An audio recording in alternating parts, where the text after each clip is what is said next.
اللہ تعالیٰ نے نبی پاک علیہ السلام کو بشیر بھی بنایا ہے اور نذیر بھی بنایا. حضور ڈر بھی سناتے ہیں، خوشخبری بھی دیتے ہیں، پر بشیر پہلے ہیں، نذیر بعد میں ہے. اور خوشخبریاں سرکار نے زیادہ سنائی ہیں. میں اور آپ جس ماحول میں رہتے ہیں نا، اس ماحول میں لوگ خوش نہیں ہوتے. ایک تو کوشش کرتے ہیں خیر کی خبر ہی نہ دیں. کسی بندے کے اندر 99 خوبیاں ہوں گی، بیان نہیں کریں گے. ایک خامی ہوگی، روز بیان کریں گے. نتیجہ کیا نکلتا ہے؟ مزاجوں میں خوشی پیدا نہیں ہوتی. آہستہ آہستہ انسان غم کا اور غم والی خبروں کا عادی ہوتے ہوتے معاذ اللہ مایوس ہونے لگتا ہے. دین اسلام اللہ کی رحمت کی خوشی اور خوشخبری سناتا ہے. دین کہتا ہے کہ مزاج خوش رہے. ایسا نہیں ہے کہ دکھ بندے کو نہیں آتے، دکھ تو ہمیشہ ساتھ رہتے ہیں. جیسے جیسے انسان خود سفر کرتا ہے، دکھ بھی ساتھ سفر کرتے ہیں. ان کے نام بدل جاتے ہیں. کبھی بے اولادی کا دکھ ہوتا ہے تو کبھی خدا نخواستہ اولاد کسی تکلیف میں ہو تو دکھ ہوتا ہے. دکھوں کے نام بدلتے ہیں لیکن وہ موجود. ہمارا خیال ہوتا ہے کچھ لوگوں کے بارے میں کہ وہ دیکھو فلانا کتنا بڑا آدمی ہے، شاید بڑا آسودہ حال ہے. میں آپ کو تجربے کی بات بتاتا ہوں، جتنا بڑا بندہ بڑا ہوتا ہے اس کا دکھ بھی اتنا بڑا ہوتا ہے. لائٹ بند کر. میرے عزیز، دکھ ساتھ ساتھ رہیں گے، لیکن آپ اس حقیقت کو بھی سمجھیں کہ نبی پاک علیہ السلام نے فرمایا سب سے زیادہ انبیاء کو تکلیفیں آتی ہیں. اور حضور فرماتے ہیں سب سے زیادہ نبیوں میں سے مجھے تکلیفیں آئی ہیں. لیکن حضرت حارث ابن عبداللہ رضی اللہ تعالیٰ عنہ فرماتے ہیں میں نے اتنا مسکراتے کسی کو نہیں دیکھا جتنا مدینے والے محبوب مسکرایا کرتے. دکھ تو رہیں گے، تکلیفیں تو رہیں گی. اللہ مہنگے مہنگے موبائل دے، آمین تو کہیے. کبھی کبھی چھوڑنے بھی چاہیے، اس پر بھی آمین کہہ دیں. دوستو غور کیجئے گا بات پر. دکھ بھی ساتھ رہے لیکن حضور نے مسکرا کے وقت گزارا. خوش رہنا نا یہ انسان کا طبی مزاج ہوتا ہے. اعلیٰ حضرت فاضل بریلوی فرماتے جس کی تسکین سے روتے ہوئے ہنس پڑے اس تبسم کی عادت پہ لاکھوں سلام. یہ پوری سیرت ہے. سلام فرماتے ہیں تبسم کی عادت، یعنی حضور کبھی کبھی تبسم نہیں فرماتے، تبسم کی عادت پہ لاکھوں سلام. یہ تبسم کرتے رہنا، مسکراتے رہنا، یہ حضور کی عادت. ہم پتہ کیا کرتے ہیں؟ ہم بار والے سارے دکھ بھی اٹھا کے گھر لے آتے ہیں. بچوں کا دل کرتا ہے ابا جی آئے ہیں، وہ دوڑ کے دروازہ کھولیں، پیار کریں، ابے کے گلے لگیں. بیٹیوں کا دل کرتا ہے، اہلیہ نے سارے دن کے کئی مشورے رکھے ہوئے ہیں، شوہر سے کرنے ہیں. اماں کا دل کرتا ہے کئی باتیں کرنی ہیں. وہ کہتا ہے میں باہروں بڑا تانگ آیا جی، لہذا میرے سے کوئی بات نہ کرو. او بھائی آپ ڈاکٹر ہیں تو ڈاکٹری باہر چھوڑ کے آئیں، آپ جج ہیں تو آپ اپنا عہدہ باہر چھوڑ کے آئیں. آپ اگر قبلہ پیر صاحب بھی ہیں تو گھر سے باہر ہوں گے. آپ مہربانی کریں، اگر آپ گھر آئے ہیں تو یہاں آپ کسی کے شوہر ہیں، کسی کے بیٹے ہیں، کسی کے بھائی ہیں. آپ کو اللہ تعالیٰ نے تمام حقوق آپ کے ذمے لگائیں. تبسم کی عادت نہیں، آپ کا لہجہ مسکراہٹ والا ہو، آپ کا انداز خوشی والا ہو. حضور خوش رہتے. حضرت جریر ابن عبداللہ فرماتے ہیں، سیاستہ میں حدیث ہے، فرماتے ہیں جب بھی مدینے والے محبوب نے مجھے دیکھا، ایک دفعہ نہیں، دو دفعہ نہیں، چار دفعہ نہیں، جب بھی کریم نے دیکھا مسکرا کے ہی دیکھا ہے. اللہ کرے آپ بھی مسکرا دیں تھوڑا تھوڑا. خوش رہنا بڑا ضروری ہے. کچھ بندے نا بیچارے، اس میلاد شریف پہ ایک دوست مجھ سے کہنے لگے آتے ہیں نا لوگ خبریں لے کے، خطرناک خبریں، اور کچھ لوگوں کے پاس اچھی خبر ہوتی نہیں. وہ جب بھی خبر دیں گے کوئی خوفناک ہی دیں گے، پریشان ہی کریں گے. وہ آ کے مجھے کہنے لگے جی مجھے ایک صاحب کہہ رہے تھے 12 تو میلاد ہے ہی نہیں، میلاد کی تاریخ اور ہے. بڑے پریشان ہو کے آئے. تو میں نے کہا آپ اتنے پریشان کیوں ہیں؟ ہم صرف 12 کو میلاد مناتے نہیں، ہم تو سارا سال ہی مناتے ہیں. آج کوئی 12 ہے بول کے بتاؤ نا، تو میلاد ہو رہا ہے نا، پریشانی والی کیا بات. ایک دن ایک دوست بڑے پریشان آئے، کہنے لگے حضرت صاحب میں نے بڑی آپ سے خاص بات کر. میں نے کہا کرو. کہنے لگے لوگ مولویوں پیروں کے بڑے خلاف ہیں. تو میں اس وقت بھی مسکرایا. میں نے کہا پولیس والوں کے بارے میں لوگوں کا کیا خیال ہے؟ وکیلوں کے بارے میں لوگوں کا کیا خیال ہے؟ وابڈا والوں کے بارے میں لوگوں کا خیال. میں نے کہا لوگ تو فنکار ہیں اس درجہ کے پل بھر میں، سنگے در کعبہ سے بھی اسنام تراشے. تم کون ہو، کیا چیز ہے داغے کعبہ بھی، لوگوں نے تو مریم پہ بھی الزام تراشے. سلام اللہ علیہ. آپ یہ کوئی پریشانی والی بات ہے؟ پولیس والے کون ہیں؟ ہمارا ہی کوئی بھائی ہوگا. وابڈا میں کون ہے؟ ہمارا ہی کوئی بھائی ہوگا. دینی ماحول میں کون ہے؟ مسجد کے ممبر پہ ہم میں سے ہی کوئی بندہ ہے. ہم ویسے ہی ایک دوسرے کے مخالف ہو گئے, خوش نہیں رہنا چاہتے. تباً خوش رہیں, مزاج میں خوشی ہو, آپ کا لہجہ میٹھا ہو, شہد ٹپکے, آپ خیر کی خبر دیں. جس ماحول میں نبی پاک علیہ السلام کے صحابہ تبلیغ فرماتے تھے وہ پتھر کھانے والا ماحول تھا. جس ماحول میں صحابہ کرام لوگوں کو دعوت دیتے تھے وہ شدت والا دور تھا. لیکن عزیز دوستو, نبی کریم علیہ السلام جب بھی صحابہ کو کہیں روانہ کرتے تبلیغ کے لیے یا جہاد کے لیے, دو باتوں کا حکم ضرور دیتے. یہ آپ نے یاد رکھنی ہے, بالخصوص نوجوانوں سے کہہ رہا ہوں. حضور جب بھی کہیں تشریف لے جاتے دو باتوں کا حکم دیتے. ایک تو فرماتے جہاں جا رہے ہو نا وہاں لوگوں کو مایوس نہ کرنا, خوشخبری دینا. اور دوسرا حضور فرماتے جہاں جا رہے ہو نا وہاں لوگوں پر مشکل نہ کرنا, آسانی کرنا. سیدہ طیبہ طاہرہ حضرت عائشہ صدیقہ رضی اللہ تعالیٰ عنہا بیان فرماتی ہیں, خود نبی کریم علیہ السلام کو اگر دو چیزیں امت کے بارے میں دیا جاتا اختیار کے محبوب یہ قبول کر لے یا یہ قبول کر لیں, تو حضور جو آسان ہوتی تھی وہ قبول فرمایا کرتے. مشکلات نہیں, آسانی, مایوسی نہیں, خوشخبری. یعنی آپ مسکرائیں, آپ میں خوشی ہو, حالات سخت بھی ہوں تو مسکرانا ہے, دن ڈاڑے بھی ہوں تو مایوس نہیں ہونا. ہمارے جوانوں کو لوگ مایوس کرتے ہیں. ہمارے ملک میں ایک بڑے اچھے کالم نویس ہے, انہوں نے ایک دفعہ کالم لکھا تھا. وہ کہنے لگے جی ایک گاؤں کا چودھری فوت ہو گیا, تو وہ پوتا اپنی دادی سے کہنے لگا کہ اب چودھری کون بنے گا؟ تو اس نے کہا بیٹا, اس کا بیٹا چودھری بنے گا. تو اس کا وہ فوت ہو گیا, تو کہا اس کا بیٹا, وہ فوت ہو گیا تو اس کا بیٹا. تو دادی کہنے لگی بیٹا سارا گاؤں بھی فوت ہو جائے تو چودھری نہیں بن سکتا. تو انہوں نے نا وہ یہ واقعہ لکھ کے نیچے لکھا کہ جناب ہمارے ملک میں چند خاص مخصوص سیاسی خاندانوں کی حکومت ہے, غریبوں کے بچے چودھری نہیں بن سکتے. تو کالم نویس میں میرا کبھی کبھی ان سے ملاقات ہو جاتی تھی, رابطہ ہو جاتا تھا. میں نے فون کیا, میں نے کہا آپ اچھے لکھا رہی ہیں پر یہ کہ آپ نے ملت کے جوانوں کو مایوس کر دیا ہے. کس نے آپ کو کہا ہے غریب کا بچہ چودھری نہیں بن سکتا؟ آپ کچا کر رہے ہیں میری ملت کے جوانوں کو. تو میرے ساتھ آ, میں تجھے دکھاتا ہوں غریبوں کے بچے چودھری بنے ہوئے ہیں. امیروں کا چودھریوں کے بچے نے تعلیم حاصل نہیں کی تو وہ اسی کمپنی کے باہر گن مین ہے, اور غریب کا بچہ پڑھ گیا ہے تو اسی کمپنی میں مینیجر لگا ہوا ہے. یہ آپ کیا بات کرتے ہیں؟ آپ ان بچوں کو کمزور سمجھتے ہیں؟ آپ ان کو کہیں بیٹا تم محنت کر, جدوجہد کر. اقبال نے اپنے بیٹے سے کہا تھا پتر دیار عشق میں اپنا مقام پیدا کر, تو نیا زمانہ نئے صبح و شام پیدا کر, اور میرا طریق امیری نہیں فقیری ہے, خود ہی نہ بیچ غریبی میں نام پیدا کر. یہ کیا آپ مایوس کر رہے ہیں؟ آپ لوگوں کو تازہ دم کریں.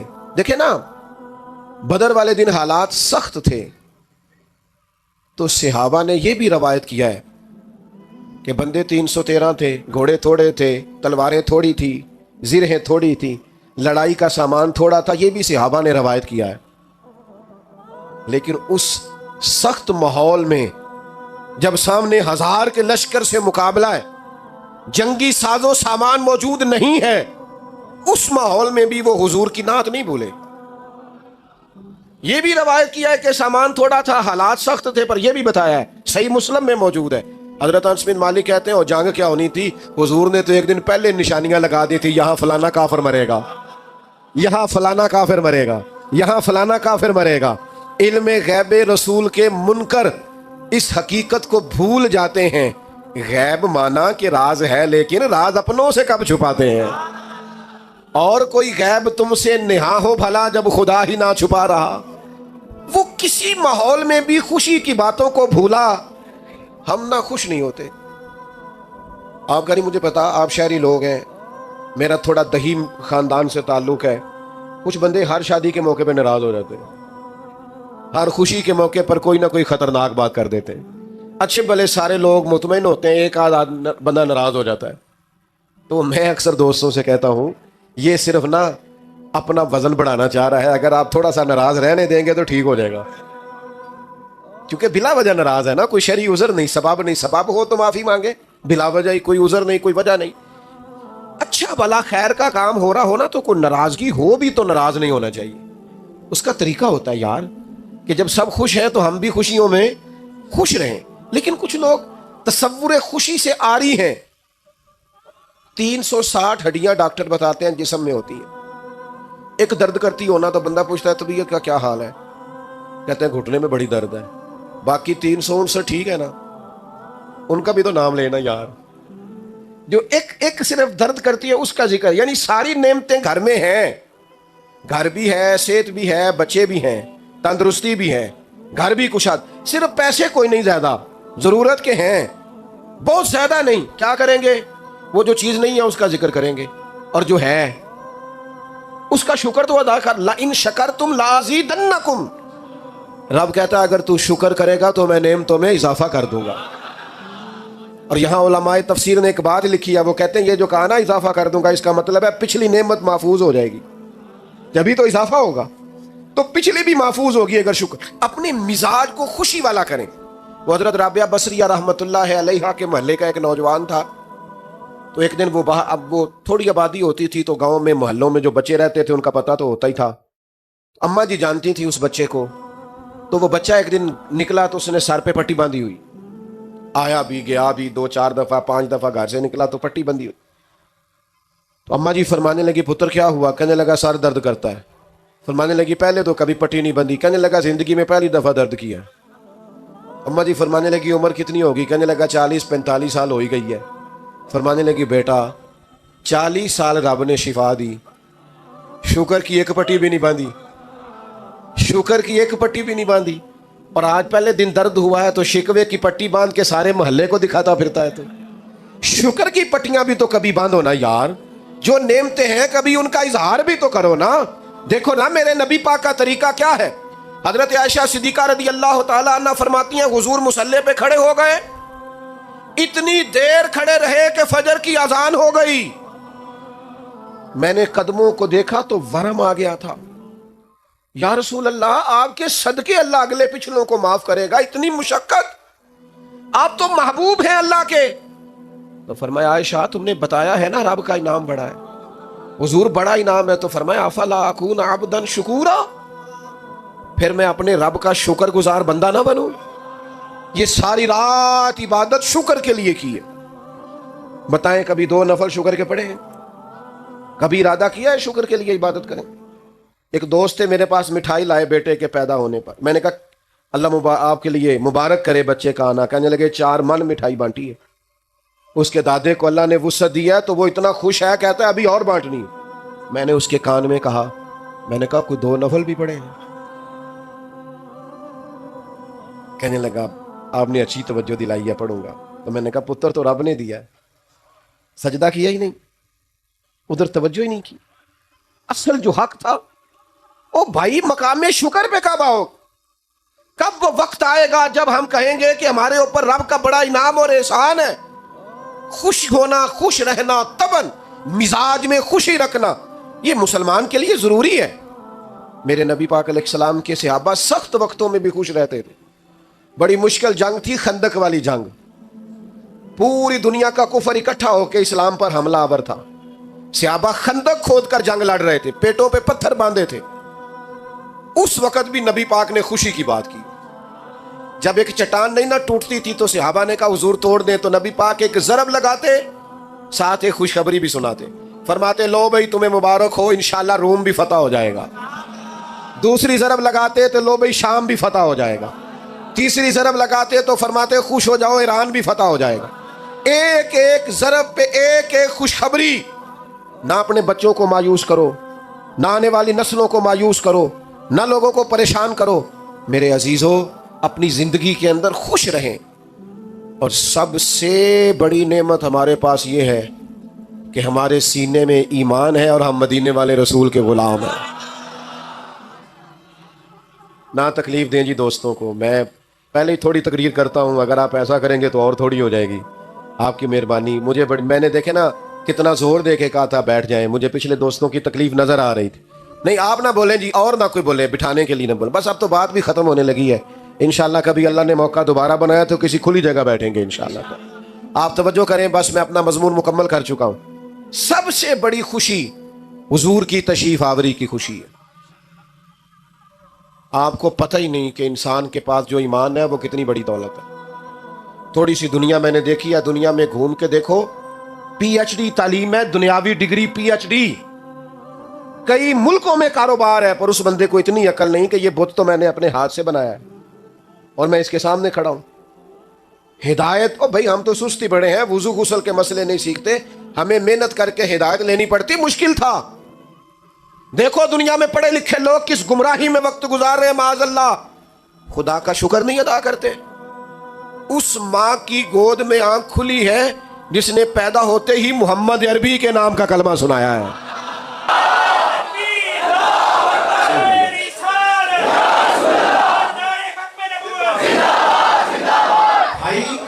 یہ نعمت اتنی بڑی شکر کے قابل ہے، یہ تو قیامت میں پتہ چلے گا نا جب مومنوں کو اللہ شان عطا فرمائے گا۔ حضور نے فرمایا جہاں جہاں وضو کے قطرے لگتے رہے جسم کے وہ حصے 14ویں کے چاند کی طرح چمکیں گے۔ آپ کو پتہ چلے گا قیامت میں کہ ایمان کی طاقت کیا ہے۔ میرے دوستو، جب بندہ مسلمان ہوتا ہے نا تو اسے پتہ کہتا ہے نا بینیفٹ کیا ہے، تو بینیفٹ یہ ہے کہ نیکی کا صرف ارادہ ہی کیا ہے، کی کوئی نہیں، ارادہ ہی کیا ہے، اللہ کے فرشتوں نے نامہ اعمال میں لکھ بھی دی ہے، اور اگر کر لی تو کی ایک لکھی کتنی جائیں گی؟ 10 سے لے کر 700 گنا تک۔ جتنی نیت اچھی اتنا اجر بھی۔ آپ کو پتہ ہے ایمان ذہنی طور پر سکون دیتا ہے بندے کو۔ ایمان اطمینان قلبی کا نام ہے۔ جو ڈھونڈتے پھرتے ہیں نا ہم کون ہیں، کہاں سے آئے ہیں، کیوں آئے ہیں، کس نے بھیجا ہے، کون بنانے والا، جو ڈھونڈتے پھرتے ہیں انہیں نیند نہیں آتی۔ اگر کبھی اللہ توفیق دے اور موبائلوں سے فرصت ملے تو حضرت سلمان فارسی کی زندگی کو پڑھ کے دیکھنا۔ ڈھونڈا انہوں نے ایمان ہدایت کا رستہ ڈھونڈا۔ اگر انسان کو عقیدے نہ ملے، معرفت الہی نہ ملے، توحید باری تعالیٰ نہ ملے، اسے پتہ ہی نہ ہو کہاں سے آیا ہوں، کیوں آیا ہوں، کس نے بھیجا ہے، تو زندگی کا سارا آنا جانا بے مقصد ہو جائے۔ یہ جو لوگ بیچارے معاذ اللہ مختلف نشے کر کے نشوں میں دھت پڑے نظر آتے ہیں نا آپ کو، یورپ کے مختلف ممالک میں، انہیں مقصد حیات نہیں ملتا۔ اور بندہ مومن، میرے ملک کے مزدور کو کبھی روٹی کھاتا دیکھو، وہ دوپہر کو جب اچار سے روٹی کھاتا ہے تو آدھا اچار پونے کو بھی لگ گیا ہوتا ہے، لیکن جس مزے سے وہ روٹی کھا کے شکر ادا کرتا ہے، جس مزے سے محسوس ہوتا ہے کہ اس کے دل میں عقیدہ پکا ہے کہ میری اپنی کمائی ہوئی نہیں، میرے رب کی دی ہوئی ہے، وہ تسلیاں، وہ تشفیاں، وہ اللہ کی ذات پر بھروسہ، یہ مومن ہونے کی وجہ سے سکون ہے جتنا بھی ہے۔ یہ رسول اللہ کی غلامی کا سکون ہے۔ کیوں؟ نبی پاک نے سب کو عزت دے دی، سب کو عزت دے دی۔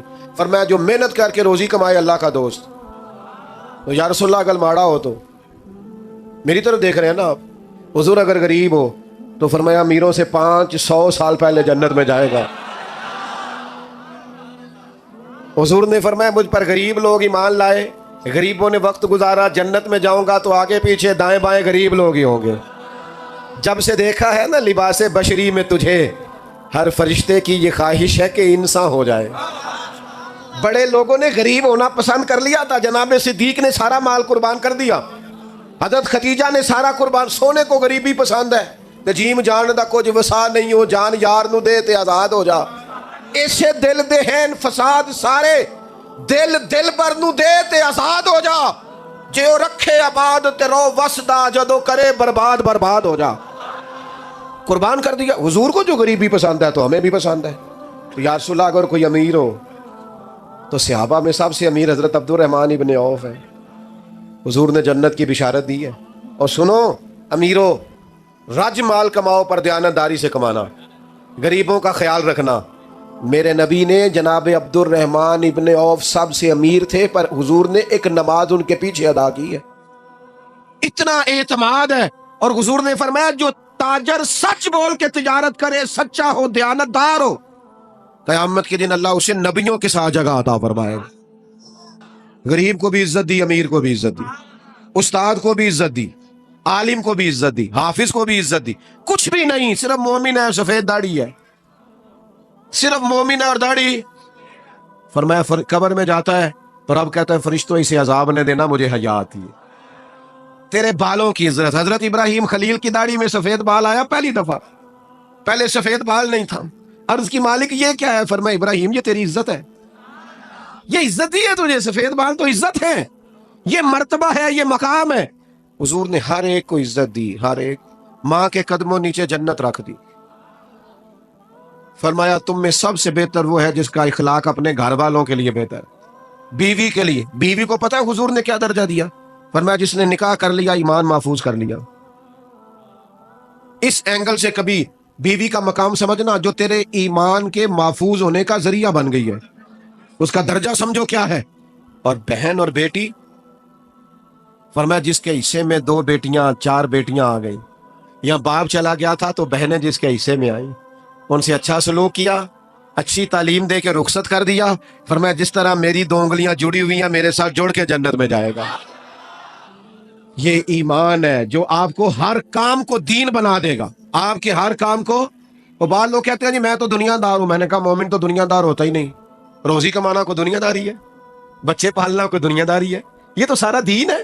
آپ نے کہاں سے کر لیا کہ میں جناب دنیا دار ہوں؟ آپ دین دار ہیں۔ ایک نوجوان حضور کے سامنے سے گزرا، پوچھا کون ہے؟ کہا یا رسول اللہ یہ بڑی بھاگ دوڑ کرتا ہے، کاش اللہ کے رستے میں کرتا۔ حضور فرمانے لگے اگر ہاتھ پھیلانے سے بچنے کے لیے بھاگ دوڑ کر رہا ہے نا، اور اگر اپنے بچوں کو رزق حلال کمانے کے لیے کر رہا ہے، حقوق ادا کرنے کے لیے ماں باپ بہن بھائی بیوی بچوں کے، تو فرمایا یہ اللہ کے رستے میں ہی ہے۔ تو میرے عزیز خوش رہیں اپنی زندگی میں، یہ ناراضگیاں، یہ پریشانیاں، یہ ہر وقت الجھے رہنا، پریشان رہنا، ہلکا سا مسکرائیں تو صحیح۔ دیکھو مجھے کتنا ثواب ملا، آپ مسکرائیں۔ اب یہاں سے جاتے وقت بھی مسکراتے جائیں گے، ہمیں بھی آسانی سے جانے دیں گے آپ؟ یہ اتنے سے لوگوں سے خطرہ ہے، ذرا آپ لوگ اجازت دے دیں گے جانے کی؟ چلو جی اللہ جزا۔ اچھا سنیں ایک بات، آپ نے میری بات بھولنی نہیں۔ ظاہر ہے یہاں تو سارے لوگ نماز نہیں پڑھ سکیں گے، رش کافی ہو گیا ہے، عشاء پڑھے بغیر سونا نہیں۔ آپ میری گھر جا کے تعریف اگر کریں گے نا جی آج پیر صاحب بڑی اچھی تقریر کی تھی، یہ اماں نے لاگوں کہہ دینا ہے کہ عشاء دے تو پڑھی نہیں، تینوں کی فائدہ آیا؟ نماز پڑھے بغیر سونا۔ اور اگر ایک اپیل کر لو نا، ایک چھوٹی سی چیز مانگنی آپ سے مانگ لوں، چلو تسی نہیں منگدے اسی مانگ لیں چھوٹی سی چیز، آج فجر نہیں چڑھنی یار سویرے، آپ نے مہربانی کرنی، صبح کی نماز نہیں چھوڑے، پڑھیں گے انشاءاللہ تعالی۔ ٹائم پہ الارم لگائیں تگڑا، آپ لوگ بیٹھ جائیں جی جلدی سے، 1 منٹ سے پہلے بیٹھ جائیں، اللہ آپ کو سلامت، بیٹھ جائیں جی بیٹھ جائیں، اللہ آپ کو خوش رکھے۔ فجر کی نماز پڑھیں گے انشاءاللہ تعالی، تگڑا سا الارم لگائیں، فجر پڑھنی ہے، اور اس کے بعد نہ زیادہ نہیں، ایک تسبیح حضور پہ درود شریف پڑھنا۔ میرے گناہ معاف ہوں گے اگر آپ یہ کام کر لیں گے میرے کہنے پر، تو میری غلطیاں کافی ساری، میرا بڑا فائدہ ہو جائے گا۔ صبح تگڑا الارم لگائیں، اٹھیں اور درود پڑھ کے دیکھیں سکون کتنا ملتا ہے۔ اب سلام ہوگا، صاحب زیادہ صاحب دعا فرمائیں۔